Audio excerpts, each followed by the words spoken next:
Traditional ಸೀರೆ ಡ್ರೆಸ್ಗಳಿಗೆ match ಆಗುವಂತಹದ್ದು earrings ಅಂತಂದ್ರೆ ಜುಮ್ಕಾ ಅಂತೂ ತುಂಬಾ ಇಷ್ಟಪಡ್ತಾರೆ ಹೆಣ್ಮಕ್ಳು.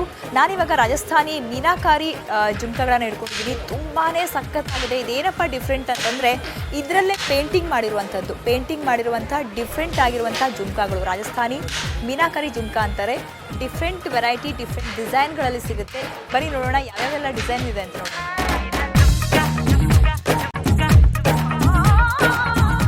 ಟ್ರಯಾಂಗಲ್ ನೋಡಿದ್ವಲ್ವಾ, ಇದೊಂದು ರೌಂಡ್ ಶೇಪ್ ಇರುವಂತಹ ಜುಮ್ಕಾ ಇದು. ತುಂಬಾ ಡಿಫ್ರೆಂಟ್ ಡಿಸೈನ್ಸಲ್ಲಿ ಸಿಗುತ್ತೆ ನಮಗೆ. ಇದು ರೌಂಡ್ ಶೇಪ್ ಆಯಿತು, ಟ್ರಯಾಂಗಲ್ ಥರದ್ದಿರೋದು. ಕಿವಿ ಓಲೆ ಅಷ್ಟೇ ಅಲ್ಲ, ನೆಕ್ಲೆಸ್ ಸೆಟ್ ಕೂಡ ಸಿಗುತ್ತೆ. ಪೇಂಟಿಂಗ್ ಮಾಡಿರುವಂಥ ತುಂಬ ಡಿಫ್ರೆಂಟ್ ಆಗಿರುವಂಥ ಜ್ಯುವೆಲ್ರಿ ಇದು. ರಾಜಸ್ಥಾನಿ ಟ್ರೆಡಿಷ್ನಲ್ ಜ್ಯುವೆಲ್ರಿ ಅಂತಾರೆ. ಸೊ ಇಲ್ಲೊಂದಿದೆ ಕಲರ್ಫುಲ್ ಆಗಿರುತ್ತೆ. ಡಿಫ್ರೆಂಟ್ ಕಲರಲ್ಲಿ ಸಿಗುತ್ತೆ. ನಿಮಗೆ ಮ್ಯಾಚಿಂಗ್ ಆಗಿರುವಂಥ ಟ್ರೆಡಿಷ್ನಲ್ ಲುಕ್ಕು ಬರುತ್ತೆ, ಗ್ರ್ಯಾಂಡ್ ಆಗಿ ಇರುತ್ತೆ.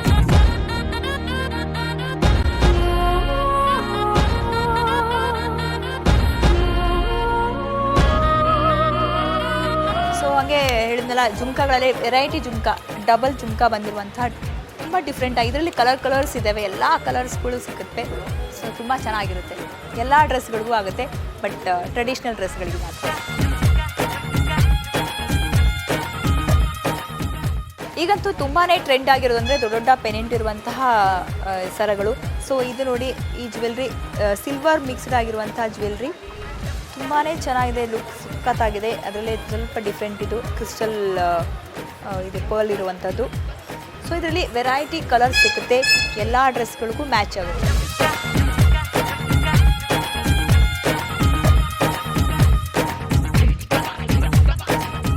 ಸೊ ನರ್ಸಿಂಗ್ ಕೋರ್ಸ್ ಅಂತ ಹೇಳಿದಾಗ ತುಂಬ ಜನಕ್ಕೆ ಕನ್ಫ್ಯೂಷನ್ಸ್ ಇದೆ, ಹೇಗೆ ನರ್ಸ್ ಆಗೋದು ಅಂತ. ಬಿಕಾಸ್ ತುಂಬ ಜನ ಇಷ್ಟಪಟ್ಟು ಬರ್ತಾರೆ, ಕೆಲವರು ಅನಿವಾರ್ಯತೆಯಿಂದನೇ ಬರ್ತಾರೆ. ಸೊ ಒಂದು ಹುಡುಗಿ ನರ್ಸ್ ಆಗಬೇಕಾದ್ರೆ ಏನು ಮಾಡಬೇಕು? ಈಗ ಅವಳು ಫಸ್ಟು PUC ಆಗಿರುತ್ತೆ. ಈಗ SLC ಆದ ತಕ್ಷಣ PUC ಆಗುತ್ತೆ. ಅವಳಿಗೆ ಆ ಒಂದು ಮನೋಭಾವನೆ ಮೊದಲೇ ಇರಬೇಕು. ಇಲ್ಲ ಗೊತ್ತಿಲ್ಲ ಅಂತ ಹೇಳಿದ್ರೆ, ಈಗ ನಮ್ಮ ವೆಬ್ಸೈಟಲ್ಲಿ ನರ್ಸಿಂಗ್ ಕೋರ್ಸ್ ಬಗ್ಗೆ ಅಪ್ಲಿಕೇಶನ್ಸ್ ಬರುತ್ತೆ ವೆಬ್ಸೈಟಿಗೆ ಹೋದರೆ. ಆಗ ಅವಳು ಅದನ್ನು ಡಿಸಿಷನ್ ತೊಗೋಬೇಕು. ನರ್ಸ್ ಆಗಬೇಕು, ನಾನು ಜನರಲ್ ನರ್ಸಿಂಗ್ ಮಾಡಬೇಕಾ. ಈಗ ಸೈನ್ಸ್ ತೊಗೊಂಡ್ರೆ ಅವಳು BSc ನರ್ಸಿಂಗ್ ಹೋಗ್ಬೋದು, ಅದು 4 ವರ್ಷದ ಕೋರ್ಸು. ಜನರಲ್ ನರ್ಸಿಂಗ್ ಆದರೆ ಆರ್ಟ್ಸ್ ಕಾಮರ್ಸ್ ತೊಗೊಂಡವರಿಗೆ ಅವರಿಗೆ ಮಾರ್ಕ್ಸ್ ಇರುತ್ತೆ. ಇಲ್ಲಿ ಗೌರ್ಮೆಂಟಲ್ಲಿ pure merit. After 3.5 years course completion ಆದ ತಕ್ಷಣ according to the government announce recruitment ಎಲ್ಲ ಗೌರ್ಮೆಂಟಿಂದನೇ ಆಗೋದು. ಇಲ್ಲ ಅವ್ರು ಮುಗಿದ ತಕ್ಷಣ ಅವರಿಗೆ ಜಾಬ್ ಅಂತೂ ಗ್ಯಾರಂಟಿ. ಇಲ್ಲಿ ನರ್ಸಿಂಗಲ್ಲಿ ನೀವು ವೆಯ್ಟ್ ಮಾಡಲಿಕ್ಕೆ ಇಲ್ಲ. ವೀಕ್ಷಕರಿಗೆ ಮತ್ತು ಪೇರೆಂಟ್ಸಿಗೆ ಮೇನ್ಲಿ ಮನೆಯಿಂದ ಒಬ್ಬರನ್ನು ಕಳಿಸಿ, ಅವರಿಗೂ ಹೆಲ್ಪ್ ಆಗುತ್ತೆ. ಜಾಬ್ ಅಂತೂ ಗ್ಯಾರಂಟಿ. ಇಲ್ಲಿ ನಿಮಗೆ ಜಾಬಿಗೋಸ್ಕರ ನೀವು ಅಲಿಬೇಕಂತ ಇಲ್ಲ, ಯಾಕಂದ್ರೆ ತುಂಬಾ ಡಿಮಾಂಡ್ ನರ್ಸಸ್ಸಿಗೆ. ಕ್ವಾಲಿಫಿಕೇಶನ್ ಬಗ್ಗೆ ಹೇಳಿದ್ರಿ, ನರ್ಸ್ ಆಗ್ಬೇಕಾದ್ರೆ ಕ್ವಾಲಿಟೀಸು ಅಂತ ಇರುತ್ತೆ. ಎಕ್ಸಾಕ್ಟ್ಲಿ. ಮುಖ್ಯವಾಗಿ ನರ್ಸಿಗೆ ಇರ್ಬೇಕಾದ್ರೆ ಕ್ವಾಲಿಟೀಸ್ ಏನು? ಮುಖ್ಯವಾಗಿ ಮೊದಲು ಅವಳಿಗೆ ಒಂದು ಸ್ಮೈಲಿಂಗ್ ಫೇಸ್. ಯಾಕಂದ್ರೆ ನಗುವೆ ಒಂದು ಮನುಷ್ಯನನ್ನ ಎಲ್ಲ ನೋವುಗಳನ್ನು ಮರೆಸೋದೇ ಒಂದು ಮನುಷ್ಯನಲ್ಲಿ ನಗು ಅಂತ ನಾವು ಹೇಳ್ತೀವಿ. ಯಾವಾಗಲೂ ನಗು ಇರಬೇಕು. ಆಮೇಲೆ ನರ್ಸ್ ಟೆಂಡರ್ ಅಂತ ಹೇಳಿದರೆ ಮುಟ್ಟಿದ ತಕ್ಷಣ ಎಂಥ ಹೈಟೆಕ್ ಇನ್ಸ್ಟ್ರೂಮೆಂಟ್ ಏನೇ ಇರ್ಬೋದು, ಟಚ್ ಅಂತೀವಿ ನಾವು ಯಾವಾಗಲೂ. ಈ ಟಚ್ ಅನ್ನೋದು ಬಹಳ ಮುಖ್ಯವಾದ ಒಂದು ವಿಷಯ. ನೀವು ಟಚ್ ಮಾಡಿದಾಗ, ನೀವು ಮುಟ್ಟಿದಾಗ ಪೇಷಂಟಿಗೆ ಅದರಲ್ಲಿ ಸಿಗುವಂಥ ಒಂದು ಸಮಾಧಾನ ಮಾತು ಅಲ್ಲಿ. ಅದಕ್ಕೋಸ್ಕರ ನಾವು ಯಾವಾಗಲೂ ಹೇಳ್ತೀನಿ, ಸಾಫ್ಟಾಗಿ ನಾವು ಪೇಷಂಟ್ ಹತ್ರ ಮಾತಾಡಬೇಕು. ಅದರಲ್ಲೂ ಡಿಗ್ನಿಟಿ, ಡಿಸಿಪ್ಲಿನ್. ಈ ನರ್ಸಿಂಗ್ ಪ್ರೊಫೆಷನ್ ಅನ್ನೋದು ಡಿಸಿಪ್ಲಿನ್ ಪ್ರೊಫೆಷನ್. ನೀವು ಡ್ರೆಸ್ ಕೋಡ್ ನೋಡ್ಬೋದು. ನಮ್ಮದು ಡ್ರೆಸ್ ವೈಟ್, ಈಗ ನಾವು ಹಾಕ್ಕೊಂಡಿರೋದು ಯಾಕೆ, ಇದು ಪ್ಯೂರಿಟಿಯ ಸಂಕೇತ. ಇದರಲ್ಲಿ ಇದು ಪರಿಶುದ್ಧತೆ ಅಂತ ಹೇಳ್ತೀವಿ. ಇನ್ನೊಂದು ಕಾನ್ಫಿಡೆನ್ಷಿಯಾಲಿಟಿ.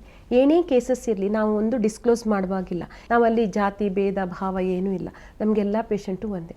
ನೀವು ನೋಡಿರ್ಬೋದು, ಡೆಲಿವರಿಯಲ್ಲಿ ತಾಯಿ ಯಾರು ಇರೋದಿಲ್ಲ, ಅಲ್ಲಿ ನರ್ಸಸ್ಸೇ, ಡಾಕ್ಟರ್ಸ್ ಇರ್ತಾರೆ, ಬಿಡೋದಿಲ್ಲ ಅಲ್ಲಿ. ಇನ್ನು NICU ನೀವು ಹೋದರೆ ಅಲ್ಲಿ ಮಗು ಜೊತೆಗಿರೋದೇ ನರ್ಸಸ್. ಮಗುವನ್ನು ಹೇಗೆ ನೋಡ್ಕೊಳ್ತಾರೆ ಅಂದರೆ, ನೀವು ಒಂದು ತಾಯಿಗಿಂತ ಹೆಚ್ಚಾಗಿ ಆ ಮಗುವನ್ನು ಇಡೀ ಹೋಲ್ ನೈಟ್ ಕೂತ್ಕೊಂಡು, ತಾಯಿ ಎಲ್ಲೋ ಇರ್ತದೆ, ಹೋಲ್ ನೈಟ್ ನರ್ಸಸ್ ಕೂತ್ಕೊಂಡು ನೋಡ್ತಾರೆ. ಆ ರೀತಿ ಒಂದು ಪೇಷನ್ಸ್ ಇಂಪಾರ್ಟೆಂಟ್ ಅವಳಿಗೆ. ಎಲ್ಲೋ ಒಂದ್ ಕಡೆ ನಾನು ಕೇಳ್ದಂಗೆ, ಎಸ್ಪೆಷಲಿ ಗೌರ್ಮೆಂಟ್ ಆಸ್ಪತ್ರೆಗಳಲ್ಲಿ ಇರುವಂತಹ ನರ್ಸ್ಗಳು ತುಂಬಾ ರ್ಯಾಶ್ ಆಗಿ ಮಾತಾಡ್ತಾರೆ.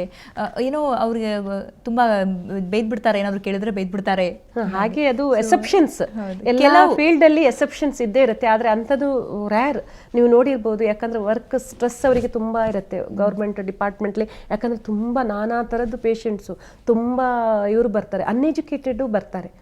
ಎಜುಕೇಟೆಡ್ ಎಲ್ಲ ನೀವು ಹೈಟೆಕ್ ಹಾಸ್ಪಿಟ್ಲಿಗೆಲ್ಲ ಹೋದರೆ ನೀವು ಎಜುಕೇಟೆಡ್ ಅಲ್ಲ. ಇಲ್ಲಿ ಎಲ್ಲ ರೀತಿಯ ಪೇಷಂಟನ್ನು ನೀವು ನೋಡ್ಕೊಳ್ಬೇಕು. ಎಲ್ಲಿ ಗೌರ್ಮೆಂಟ್ ಇನ್ಸ್ಟಿಟ್ಯೂಷನಲ್ಲಿ ನಾವು ಗೌರ್ಮೆಂಟ್ ಡಿಪಾರ್ಟ್ಮೆಂಟಿಗೆ ಗೌರ್ಮೆಂಟ್ ಹಾಸ್ಪಿಟ್ಲಿಗೆ ಬಂದ ತಕ್ಷಣ ಕೆಲವರು ಏನು ಮಾಡ್ತಾರೆ ಎರೋಗೆನ್ಸಿಯಲ್ಲಿ ಮಾತಾಡ್ತಾರೆ, ಅದೇ ಪ್ರೈವೇಟಲ್ಲಿ ಮಾತಾಡಲ್ಲ.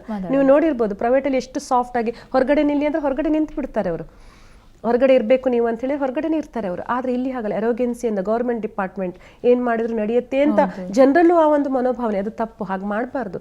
ಅಲ್ಲಿಯೂ ನರ್ಸಸ್ಸೇ ಇರೋದು, ಇಲ್ಲಿಯೂ ನರ್ಸಸ್ಸೇ ಇರೋದು. ಇಲ್ಲಿನೂ ಅವರಿಗೆ ತಾಳ್ಮೆ ಸಮಾಧಾನ ಇರಬೇಕು ಬರುವವರಿಗೆ ಅಂತ ನಾನು ಹೇಳ್ತೀನಿ. ಓಕೆ, ಅಬ್ರಾಡಲ್ಲಿ ಸಾಕಷ್ಟು ಬೇಡಿಕೆ ಇದೆ, ಬಟ್ ತುಂಬ ಜನ ನರ್ಸ್ಗಳಿಗೆ ಗೊತ್ತಿರಲ್ಲ, ಹೇಗೆ ನಾನು ಎನ್ಕ್ಯಾಶ್ ಮಾಡ್ಕೊಳ್ಳೋದು ಅಂತ. ಅದನ್ನೀಗ ನೋಡಿ, ನೀವು ನಮಗೆ CGFNS ಅಂತ ಎಕ್ಸಾಮ್ಸ್ ಎಲ್ಲ ಇರುತ್ತೆ, ಎಕ್ಸಾಮ್ ಕಂಡಕ್ಟ್ ಮಾಡ್ತಾರೆ. ಈಗ ಇಲ್ಲಿ MG ರೋಡಲ್ಲಿ ಬೇಕಾದಷ್ಟು ಇನ್ಸ್ಟಿಟ್ಯೂಷನ್ಸ್ ಇದೆ, ಅದನ್ನು ಅಲ್ಲಿ ಹೋಗಿ ಅವರು ಈಗ ಆಫ್ಟರ್ ಅವರದ್ದು ಸ್ಪೆಷಲೈಸೇಷನ್ ಮಾಡ್ಕೋಬೇಕು. ಇಲ್ಲಿ ಏನು ಅವರು ಎಕ್ಸ್ಪೀರಿಯನ್ಸ್ ಕೇಳ್ತಾರೆ, ಮೆಡಿಕಲ್ ಸರ್ಜಿಕಲ್ ಆಗಲಿ, NIC ಆಗಲಿ, OT ನರ್ಸಸ್ ಆಗಲಿ, ಅವರು ಎಕ್ಸಾಮ್ ಪಾಸ್ ಆಗಬೇಕು. ಓಕೆ, ನಿಮ್ಮ ಜೊತೆ ಮಾತಾಡ್ತೀನಿ. ಸೊ ವೀಕ್ಷಕರೇ, ನರ್ಸಿಂಗ್ ಕೋರ್ಸ್ ಬಗ್ಗೆ ಮಾತಾಡ್ತಾ ಇದ್ವಿ. ನರ್ಸ್ಗಳ ಮೇಲೆ ಹರಾಸ್ಮೆಂಟ್ ಆಗುತ್ತೆ ಅಂತಾರೆ, ಅದು ನಿಜನಾ ಸುಳ್ಳ? ಮಾತಾಡೋಣ ಒಂದು ಚಿಕ್ಕ ಬ್ರೇಕ್ನ ನಂತರ.